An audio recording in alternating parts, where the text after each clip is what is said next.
want to bring up something that I haven't had to think about for, I don't know, 5, 6 years. Something most buyers and sellers have not had to worry about or think about for the last 5 or 6 years. Appraisals. Now, I bring this up because I recently had an experience, and I'm not talking about a good one, a miserable one, in fact. What is the reason for an appraisal? Why is it important and who requires it? These are important things to know before you get into a transaction. Now, when you get a loan on a property, your lender is going to require an independent party come out and do an appraisal on the property. They want to be sure that it's a good, solid investment, just in case you don't pay and they have to take it back from you.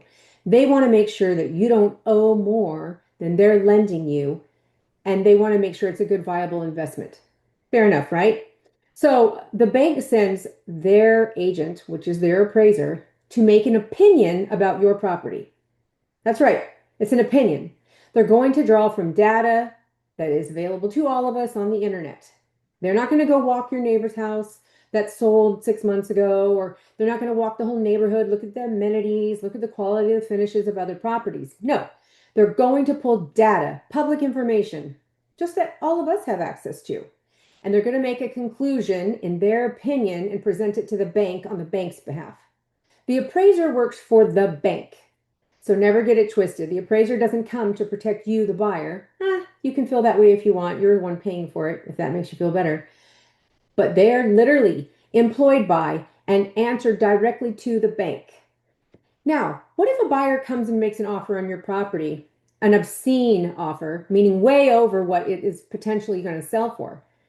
Do they do that because they believe that there's going to be an appraisal problem?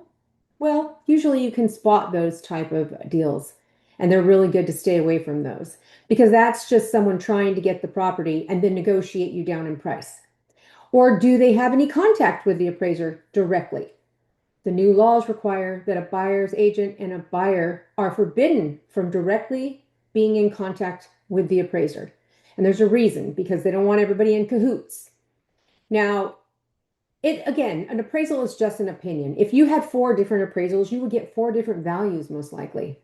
So you can ask for an appeal when an appraisal comes in low. But again, I haven't seen any of this in years. COVID was a big push where things were selling faster than the appraisers were willing to value, and people had to pay the difference in between the value and the appraisal.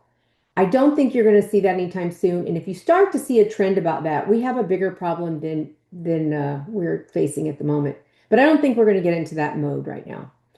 But just keep an eye, know who the appraiser really works for, and keep an eye on an offer that comes in that may look like, a little bit absurd and maybe not attainable. I hope this helps you when you have an appraiser ordered for your loan, or maybe you're the seller receiving the appraisal at your property. Thanks so much for tuning in to Tracy's Real Estate Talk, episode 375. Don't forget to follow me at Tracy Bryant Realtor on Instagram, Facebook, and YouTube. Take care.